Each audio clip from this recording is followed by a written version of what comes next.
What's up? My name is Josiah Haken, and I've been working with homeless folks for over a decade.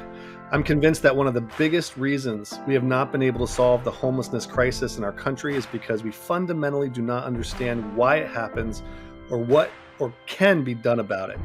In this podcast, I'm going to interview friends of mine who have experienced homelessness firsthand, experts who have spent years of their lives trying to provide services and resources to their unhoused neighbors, and advocates and theologians who will help us think differently about the issue altogether.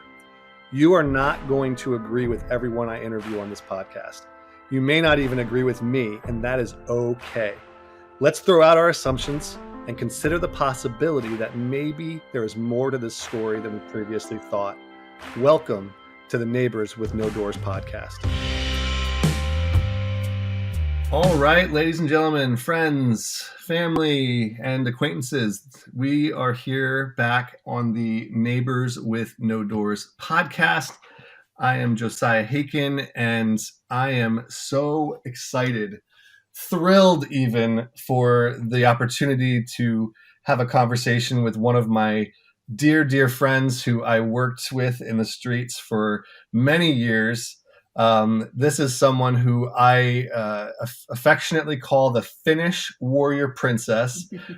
When she started working in New York City with the organization that is now called City Relief, she was an intern and had barely any idea of how to speak English, but yet she followed the call to New York City to work in the streets with men and women who are experiencing homelessness. And then a few years later, I came along and ended up having the pleasure of working with her. And then she moved up in our organization and became the New York City Outreach Director. And then, due to a series of what I thought was unfortunate events, found her way back to her home country in Finland, where she has launched her own mobile outreach program to folks who are in the streets. And so it is such a joy and such a pleasure to welcome Johanna, the Finnish warrior princess, to this podcast. Welcome, Johanna. How are you doing today? Thank you, Josiah. Thank you. I am well today. We have a tons of snow here in Finland. We just had a storm over the weekend, and I was out on the street today with some friends. So it's been a good day so far.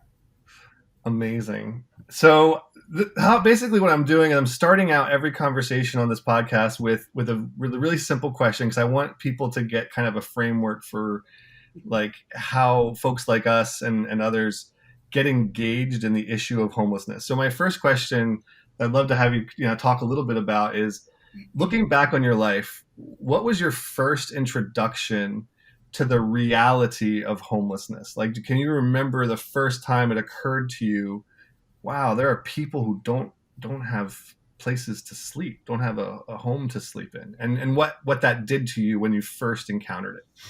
Yeah, I remember that really well, actually. I was maybe 16 years old, and I was at this like youth event in another city than where I used to live at. It was a bigger city, not like very big, not Helsinki, not the capital, but one of the bigger cities in Finland.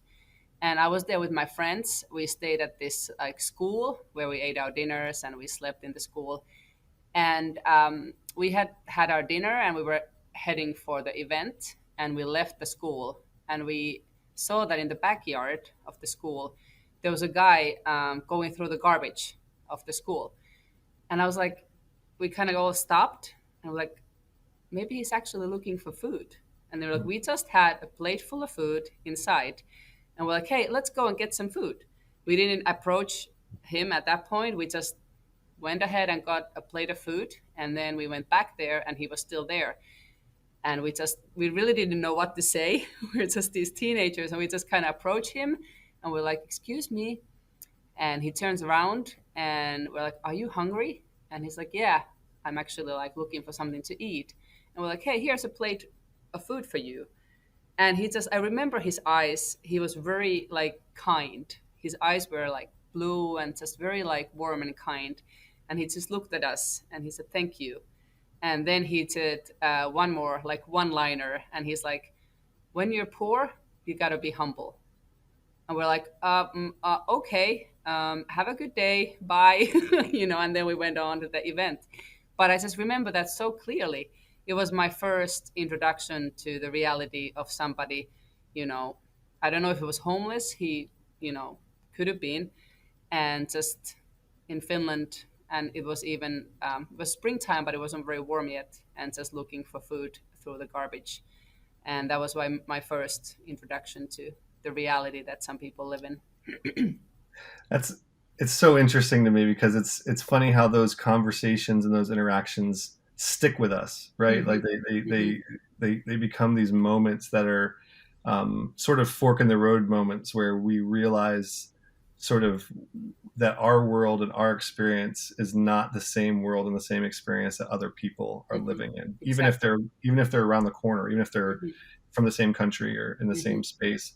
I know, Exactly. for me, as you know, growing up in Africa, I always kind of felt, sort of distinct and separate from the needs of the people around me because I was just different. I was an Hmm. American, a white guy, white Hmm. kid, in Cameroon, completely different culture, completely different experience, and so it Hmm. was easy, I think, for me to separate myself from the experience, from the people that I saw every day. Hmm. But then that kind of changed for me when I came back to the U.S. and started realizing, like, oh wow, it's not just an Africa developing world issue. This is this is a global issue. That there are Hmm. people everywhere Hmm. who are struggling. So I just think it's interesting how those experiences just stick in our minds, Hmm. if we allow them to. I think some people, will tend to just dismiss them, but Hmm. anyway, I really appreciate you sharing that Hmm. story. How did you get? And you don't have to go into all the details, but I mean, you're in Finland. You know, how did you get to New York City, of all places? And then even more, curious is how did you end up working with an organization that drives retrofitted school buses into the streets and tries to connect men and women in the street to resources and hope? Well, it is also an interesting story. I was very young. I had just graduated from school. I had worked for 1 year, and then I was like, I feel like it's time to actually do something else, to go abroad. And I had been to Africa, Namibia, to do my practical studies, working with kids, and that was kind of like, well, I'll just go there because they said I can go back and I can work there. So that was kind of an interest of mine. But then I went to the movies. Like, didn't think anything of it. I went to movies with one of my friends, and the movie was called Finding Forrester, and it's a story of a boy who grows up in the South Bronx. And it was interesting, and I really liked the movie. And I was like, like I feel like I would like to visit there one day. And just a thought. And then a couple of months later, I read an article about the work that the relief bus, the city relief nowadays does, and also does it in the South Bronx. And I was like, huh. And the article was written by a Finnish woman. So I was like, hey, let me send her an email. I sent her an email and she's like, hey, maybe you should come and intern with us. And that was really a strange thought because I was like, I always thought I will go to a village in like Africa or somewhere else and live there, barefoot and just like chill life and small community. And I'm like, New York City, it's a little different. And it was like an odd reality, but there was life in it. I was like, this I have to do this, and I struggled a little. I questioned it, and but then one day I remember I was in the church and the sun was just shining through the window, and it just settled. I was like, I gotta go there. I gotta go to New York City. I gotta do an internship with City Relief and see what happens. So yeah, it was a And surprise to me too. And and then like after less than a month after 9/11, I found myself on the streets of New York City. So so you came to New York City less than a month after 9/11, yes, for the seventh first seventh time. of October 2001. It Wow. was. I remember the date. Yeah, Yeah. I doesn't surprise me at all. And when I mean, and how many years did you end up? I mean, just cumulatively, so not like Mhm. I had to go back and forth a lot, but over the stretch of time, how many years did you work in New York City with our organization and in the streets with folks who are struggling? Well, I did go back and forth quite many times because of visa stuff and all, but altogether, I ended up working there about 10 years. And it was in the time span of 15 years. So there Yeah, was always a couple of years spent here and then over there. So, but 10 years altogether. 10 years, and I would love so looking back. Um, now being having been outside of it for a few years, and I can't wait to get to the work that you're doing now in Finland. But just to hover a minute on the New York side of things, Hmm. what were some of the favorite the things you experienced that really stick with you that you're going to carry with you about the people that we serve, the communities that we serve. Yeah, what sticks with you the most, and what was the reality that you got to be a part of with for that stretch of time, for that 10-year period, with the men and women who are experiencing homelessness in the streets of New York. There are very, very, very many experiences that are, wrapped in that time. And I, even preparing for this, I got to thinking about all of the friends, all of the people that I met. And it is just, I don't even know if I can pinpoint a one thing that I learned, but just, I think, um, overall, like, it was very like being at City Relief and also doing the outreach and getting to know people struggling with homelessness.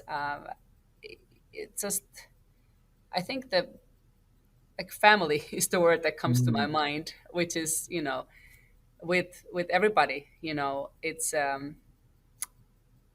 I don't know. That's just the word that comes to my mind. Being the part of the team, being part of outreach team, going to the same locations every week, meeting the same people every week, getting to really know them, letting people get to know me.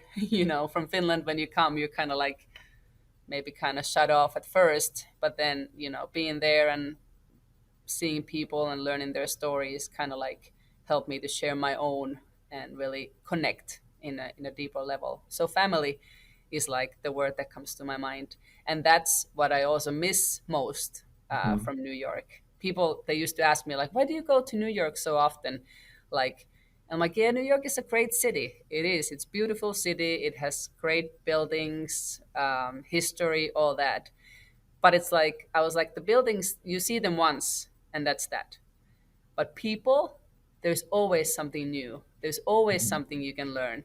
And that's the beauty of it. And that's what I really also miss, you know. Yeah, Not being able to come there for a couple of years now because of COVID, it's really, it pains me because there is a lot of folks that I would like to, you know, connect. A lot of yeah, family there. absolutely. So, So, and what were I mean, there's a world of difference between acquaintance, beggar, poor person, homeless person, and family.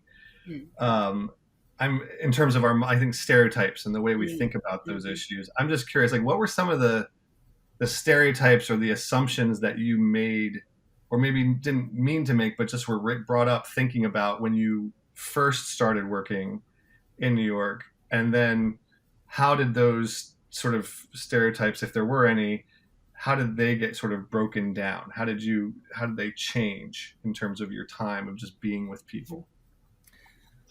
I guess one kind of like stereotype that I had was that the people struggling with homelessness or with addictions, that they would be somehow different.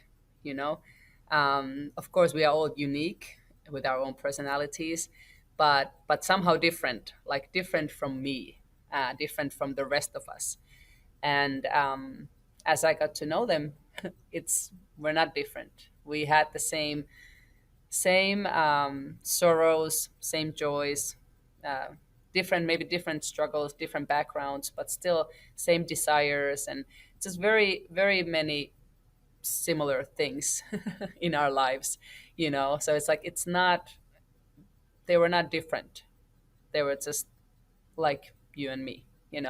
So that was, I guess, one of the things. I never really felt like fear or things like that towards people on the streets, but the feeling of being different, that was, I think, one of the biggest ones that I didn't even know that I had until Mm. I got to know people, and I was surprised by those things. And I was like, why am I surprised? I think it's because I had that thought that they are somehow different than from me, for example.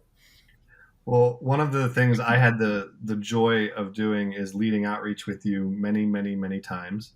And I remember one of the things you used to always tell our volunteers when we got on our outreach vehicles and we were about to drive into the city and serve, that I still use and I still tell people and teach and train the teams that we have now to reinforce is just what you said, is that there is no us and them. Hmm. There's just us. Hmm. And I remember hearing you say that line, and it just stuck with me because it was so powerful and it was so insightful, I think, to what you just described as someone coming from Finland to New York and working with homeless folks and still being able to identify the sort of the universality of the us, that Hmm. we are the same even Hmm. though we're different, that there we, like you said, we have the same like desires and longings, and just we want to have our needs met, and we want to take care of our families, and we want to provide for ourselves, and we want to be able to thrive and live a life that has laughter in it. And Hmm. these are just universal, you know, realities. And it's Hmm. true. There is no us and them. There's just us. So I just want to thank you for that, because that was something that's really stuck with me over the years. And I Hmm. still, like I said, I still use it all the time because it's so powerful. Hmm. So again, sadly for me, due to some visa issues and other other events that have led to probably better things for you in terms of your family and where you are. Um, but you ended up moving back from New York to Finland, and and then you started your own organization that's very similar. Tell us a little bit about that organization, and what you do, and how it works. Hmm. Yeah, it was interesting. 6 years ago is now, sorry, when I moved back here. And I was kind of wondering when I moved back, I was like, what am I supposed to do here? Like, it's great to be home. There is some benefits to that. I had just gotten married. That was awesome. But I was like, what's my purpose in here? What am I supposed to do? And then I was just praying about it one day. I felt God saying that, hey, that the mission hasn't changed, just the location. And I started hanging out at the train station Monday nights. I took 2 hours. I was like, I'm going to stay there for 2 hours. Let's see what happens. And it's surprising when you go to the train station just to stay there for 2 hours, walk around, look people into the eye, how many conversations you can, strike up. It was amazing. And I was in Finland where I thought that people like really never want to, talk to you because they are very private. So that was surprising. I started doing that. Then other people wanted to donate coffee that we could give out to people that we met there, and some snacks because a lot of people were hungry. And then other people said that they wanted to come with me. They wanted to start volunteering, and I was like, okay. So we did like every other Friday night. We were there for 1 year, and then we got a grant to actually start like a larger outreach even. And that's what I've been doing now for 3.5 years now.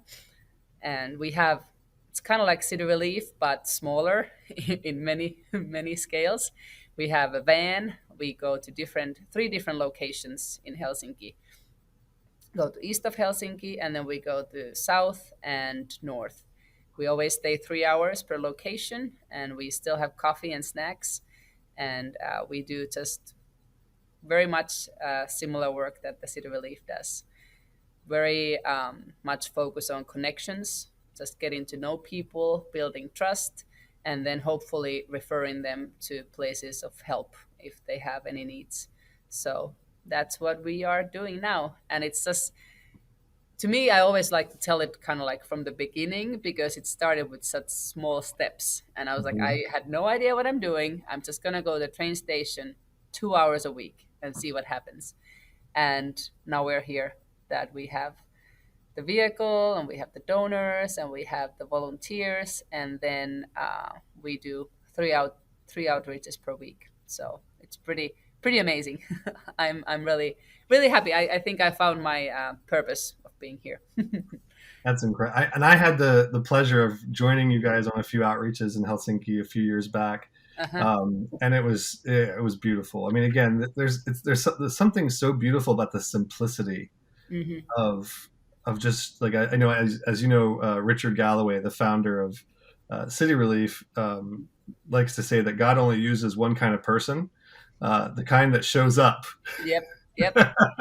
I've shared that many times in our, at our church and for our volunteers. It's like, hey, it's there. That's the only qualification, is that you Yeah, show up, and then the rest is, rest is in God's hands. So it's so very good. simple. It's so easy. Yeah. So, from a homelessness standpoint, again, you have for those of also for people listening that may not know this, Helsinki or sorry, Finland, is sort of known in the homelessness world, in terms of advocacy world, in terms of policy. Um, Finland is sort of known as the trailblazer, or the sort of one of the original countries to establish what is commonly referred to as housing first. Hmm. Basically, this principle that says that instead of requiring sobriety or mental health treatment or action steps before getting someone into a place to live, you get them into a place to live first, Hmm. and then you work on the other things. And I just know that though I recently did an interview with somebody, and it was interesting because they asked me my opinion, because they said, well, what's your philosophy in terms of housing first or treatment first? Hmm. And I told them, I was like, listen, I love housing first. I believe in housing first. I think that for a large portion of the homeless population, housing first is the way to go. Like I know people who if you give them an apartment, they will genuinely be fine. That would be the Hmm. end. They will thrive. They will succeed, and that's only thing stopping them from living a full and sustainable life. Hmm. And so I'm definitely in favor of housing first. Now, but Hmm. then I said, but I'm not in favor of housing only. Hmm. Hmm. And I said there's a distinction in my view that says, like philosophically, I think that governments and societies should practice housing first. I think that's the best approach on a macro level, because I find a whole lot of issues with the treatment first approach, on a macro level, because so many people fall through the cracks who don't have to. And the reason I'm saying all this is because in the article that was published recently is, it kind of gave the impression, because I said I believe in housing first, but I don't believe in housing only. It kind of made this almost appear like I'm endorsing treatment first approaches, which is not fully accurate. I think, like I said, I'm fully engaged. I fully affirm housing first, but there's also this reality where people need more than housing. They need community. They need treatment. They need jobs. They need support systems.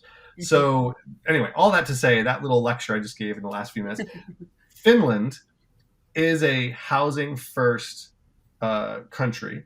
It also is, has socialized medicine. There's access to healthcare that people are entitled to, that they're not in the U.S.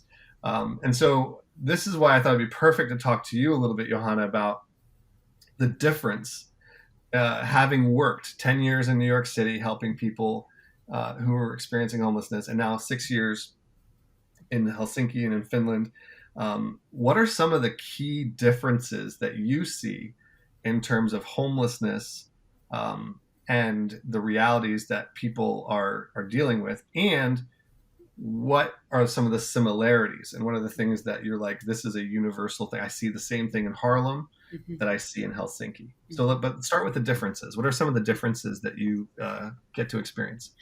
Yeah, and even before I start that, I want to comment on your speech there Yeah. because I actually just yesterday was reading about like a kind of like initiative within the housing first, and it was exactly kind of like what you said. It had ideas on like how to those people who are in the housing, how to actually engage them in different like work programs, to have maybe like a cafeteria downstairs that they can work in, and like it had such great ideas, to actually, because I know a lot of people who are they are housed, but they're still kind of like on the streets mentally, and they live their lives on the streets. They hustle, they use, they're kind of like within that world, but they just have a place to go and crash. But to actually start to offer a community, to offer groups, to offer work things, like it sounded like amazing. It was I think they it was done by many different like organizations here in Finland getting together and kind of like dreaming about what more could housing Mm, first be. And I was like, yeah, this is so good. awesome. So I hope we are moving into that and making the housing first accommodations more than just that, but actually Mhm. also having more things there for people to attain to and really start like building their lives on. So yeah, just wanted to share That's that great. because I thought it was such a, it's just you described it so well. It was just what you kind of like described that there should be, and I hope it's coming Yeah, that's here awesome. too.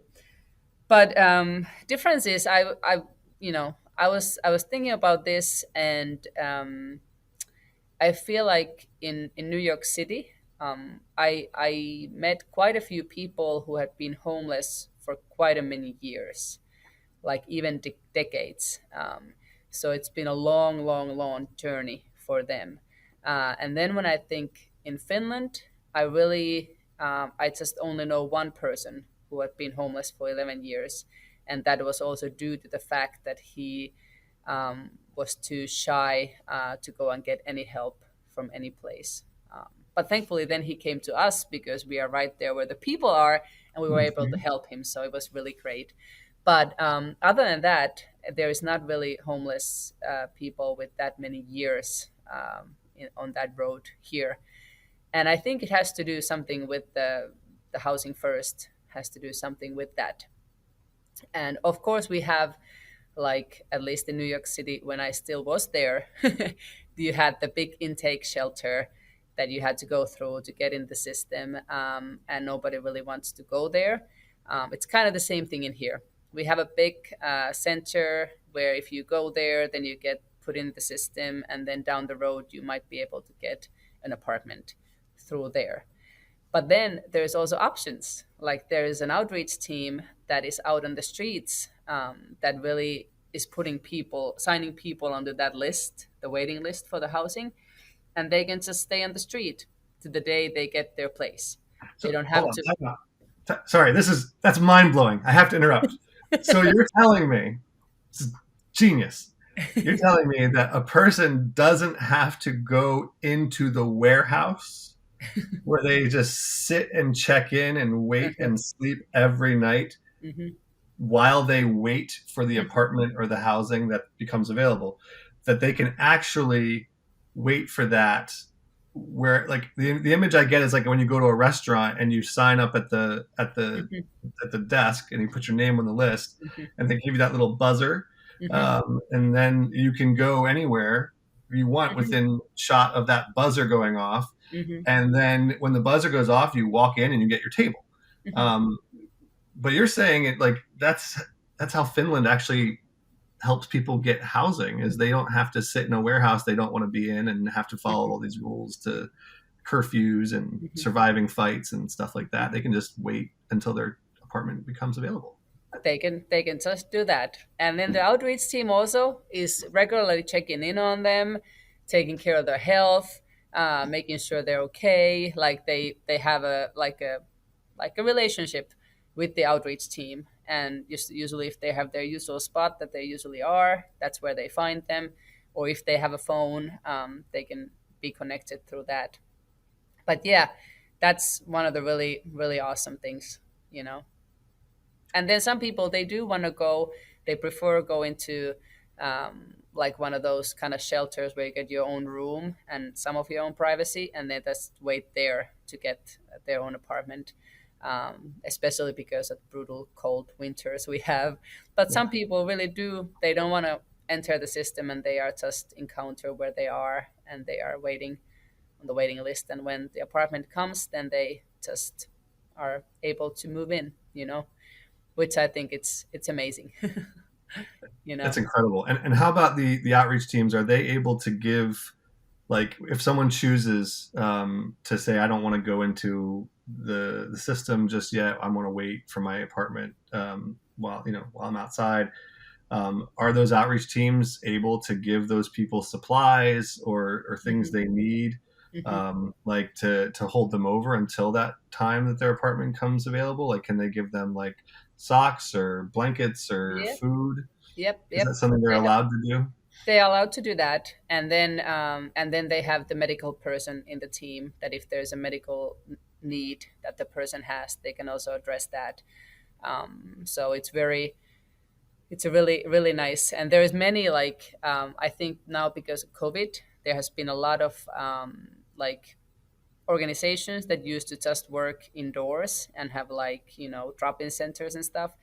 Now that they've been closed, they had a lot of staff that just goes on the outreach and just goes where the people are, bring them some food, talk to them, see if they can, if they can help them, connect them to resources. So that's been a really nice move that they did, that the people weren't just like left hanging and all the doors are closed, but they actually went out and went to them. So a lot of organizations do that, but I think the one of the greatest is the waiting line, the housing kind of like waiting outreach.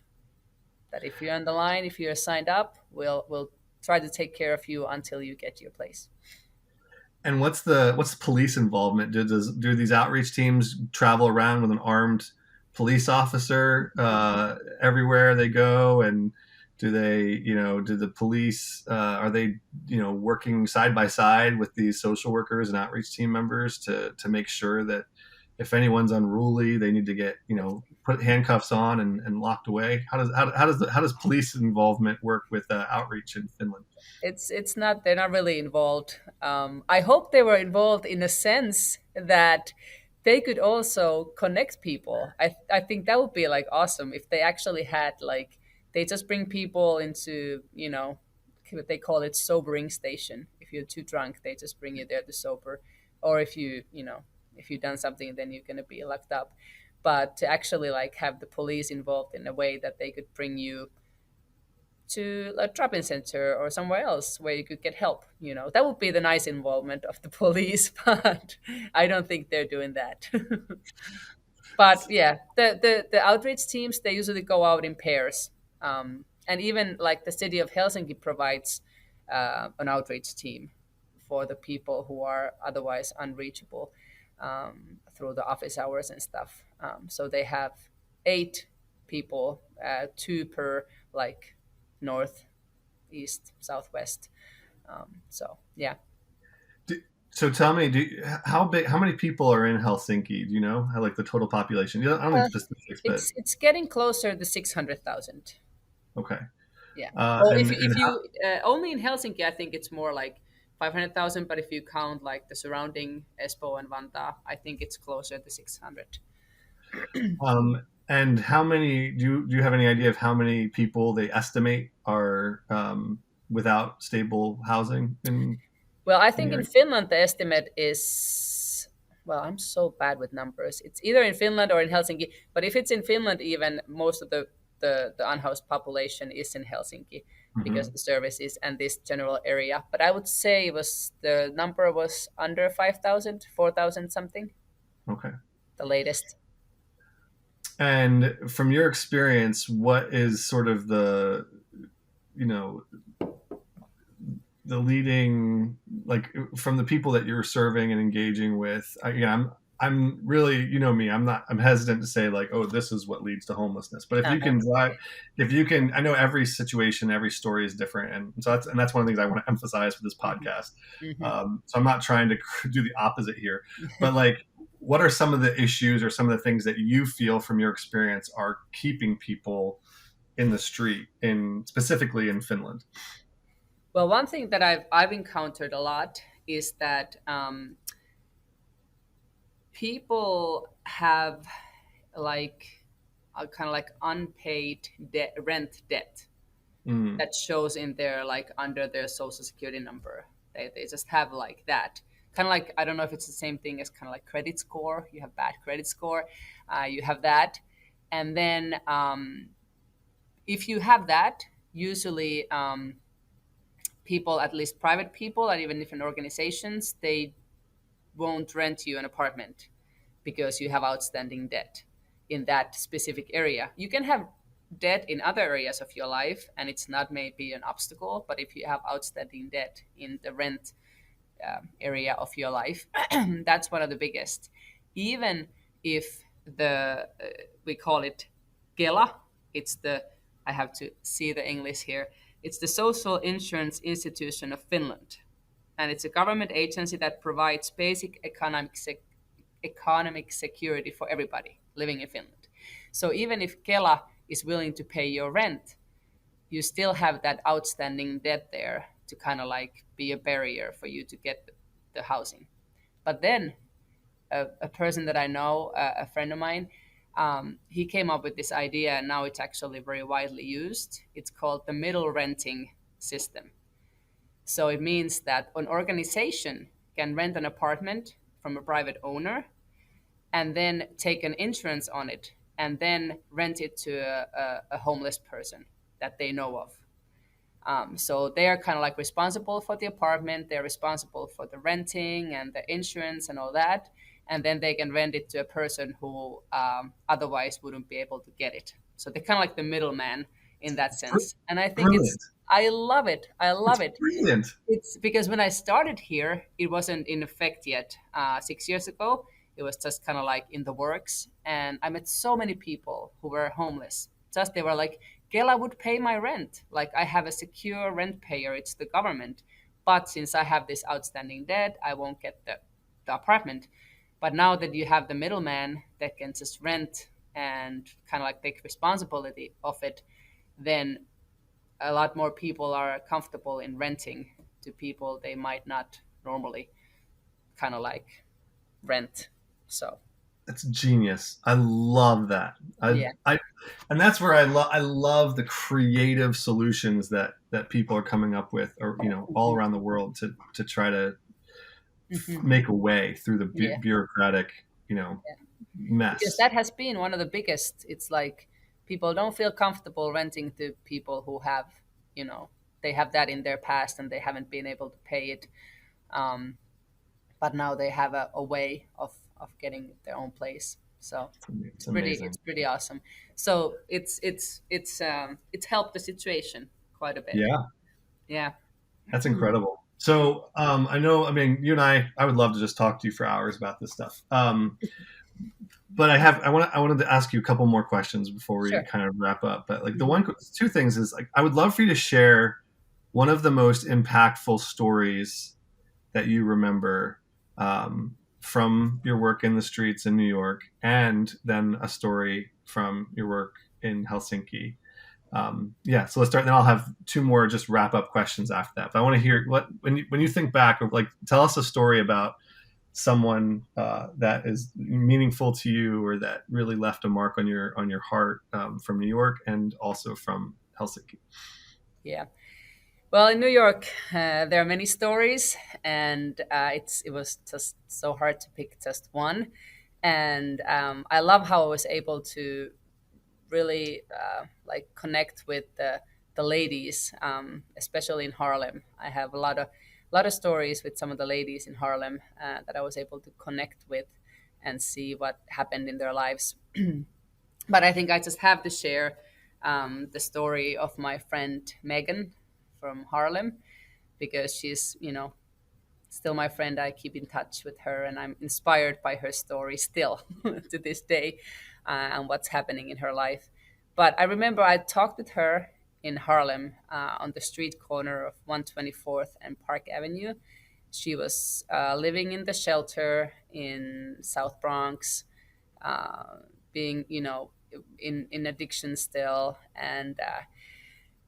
and then she just told me, she's like, "Hey, I dreamed that one day I could live back in New Jersey on like a farm, or like in a house that would be close to a horse farm, and just have my life in there."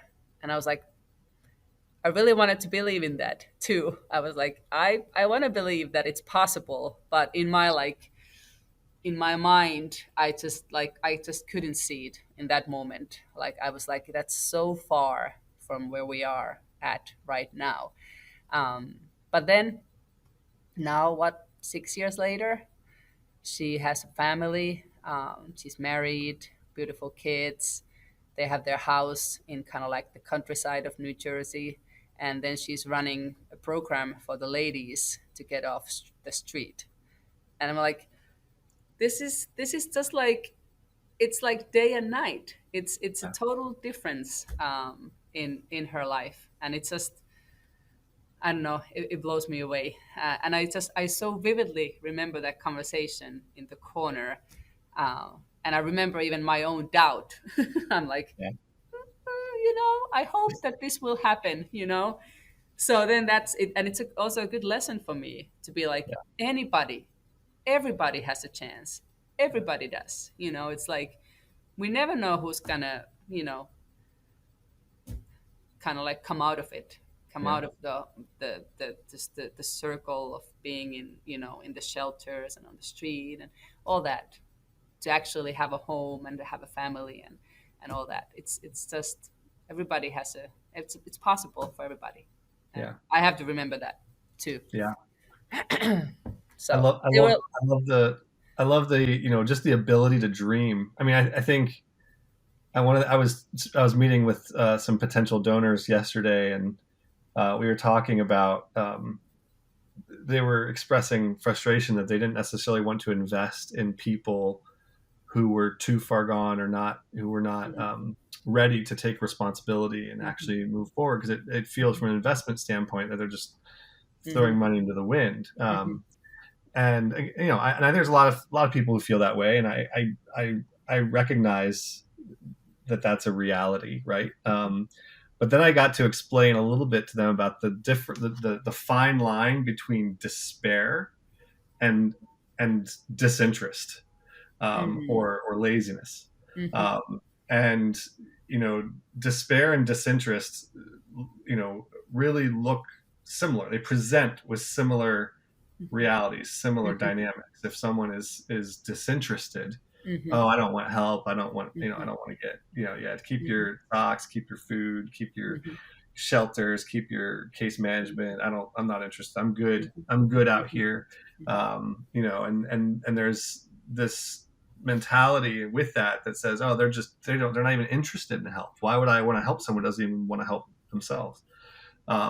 And I got to explain to them, though, that to me is actually more of a symptom of despair, mhm, where they've tried so many things mhm, to get off the street. They've tried so many things to get mhm, help, and they failed mhm, again and again and again. And there's this dynamic where if you've tried something over and over and over and over again, you reach a point where you're like, it actually hurts more mhm, to try and fail mhm, than it does to just give up. mhm, Um, because it's better, like, it's in my mind, it's like, well, why bother trying and save my mhm, energy and just make the best of a terrible situation. And just like anytime someone comes around, be like, I'm good. I don't really want your, whatever. mhm, Um, which to me is not a sign of disinterest. It's actually more of a sign of despair. And so I just love that, like the fact that Megan, was still dreaming, like mhm, in that moment, she was even in that difficult, stressful, mhm, just incredibly challenging situation. She still was able to mhm. dream, Yep. and I think that that's a key thing, that helping people dream, Mhm, um, when all their dreams have become nightmares, Yeah, yeah. So yeah, I And just love that. Love that Uh, story. yep, and what even do to kind of like ignite the dreaming, and that's why I think it's so important for us who engaged with the people who are on the streets, that we never start dreaming even like for them, that we actually see it in them, that it can be possible, and maybe we can ignite that has been kind of like shut down Yeah, and burned out and all that. Maybe we can ignite it and be like kind of like awaking those thoughts and dreams, hopefully with our yeah. actions and when we engage with people. So So, that's always great if it happens. so how about Finland? Has there anybody? How about anybody in Helsinki that you've been working with that sort of sticks with you or that inspires you to keep going? There's quite a few in here now too, since we've been out there for a while. But I think since I already started telling about that one guy who'd been homeless for 11 years, I'll just finish that story. Yeah. But it was great. He came. He was so hesitant. He kind of like got a coffee word first, and then he's like, maybe like, can I maybe talk with you? And I was like, yeah, sure, come on in. And he came into our van, and he had actually been talking with my coworker the week before, and he's like, I was here a week ago, and it was really nice, and I dared to come back, and so we got into talking. And he had been working most of his life. He got a little pension that he could like maybe sometimes used it to sleep at a hostel for a couple of nights or then maybe buy food. But he had no belongings. He just had the clothes that he was wearing, and he was retired, so he was older, and he had never. I was like, hey, have you been to eat at this soup kitchen, or like have you been sleeping in this shelter? And he's like, no, I've been nowhere. I've gotten help from nobody. And he hadn't been eating a warm meal like for 11 months when I met him. And I was like, that's crazy. But he's just like tried to, save his money to let it like go through the whole month until he gets the next check. And it was just kind of amazing, how he'd been surviving. But then he was out of money. It was kind of cold night coming, and I was like, "Hey, there's this great shelter. It's actually run from the church, and it's you can't go there if you're intoxicated at all. Like it's a safe place. There's nobody's drunk, nobody's nothing. You can just go there." And he, for 3 hours, he was kind of like thinking about it, and then he was even to me, he's like, "If it's a bad place, then it's on you." And I was like, No, no as far pressure. as I know, it's a good place. And I suggest that you still go there. It can be on me then. And it was very just serious and like kind of like pondering it. And in the end, he's like, okay, I'll go there. So I was like, okay, I'll take you there. It's very close here. We finish. I'll take you there. I took him there. He went in. And then the week after, I actually took another friend of mine, took him there for the night. And when I was taking him there, I just saw this older guy standing there in the background, and he's just like this. And I was like, oh, that's great. Like, I'm not to blame now. But it's just just the fact of like being there, being like no building, no nothing, you don't have to come. You can just come and have a cup of coffee and let's Yeah, talk. And then the kind of like the fruit of that was that he had a play, and he had been there for a week, so I guess it was an okay place for him to be. yeah, And he was also like in the midst of everything else, he was very lonely, yeah. being out on the street for 11 years on your own, really not having anybody, and then finding a kind of like a place to stay there, and hopefully a community. So that's one of the like That's amazing. I love a that. good I, story of like oh, I love it. I love it. The thumbs up. I think yeah, that's no so words, no words, nothing, just thumbs up. that's so good. All Yeah, right, so my last question for you, Johanna, and again, this is just this is so awesome. this is great. Is if you could convince everyone listening um, about one thing that society or the church or whatever gets wrong about homelessness and those who experience it. Like if you knew like, okay, I'm about to say something And anyone within the sound of my voice, anyone who hears this will instantly be like, yep, I agree with that. What would you say?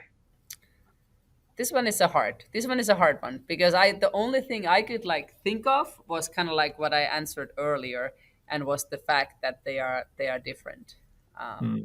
And I think that's because then if you have that, then it's easy for you to put them into a box somewhere and just move it further away from you, rather than just making a friend, maybe approaching a person, seeing how they're doing, if they need anything, um, anything that causes us not to go there, not to engage.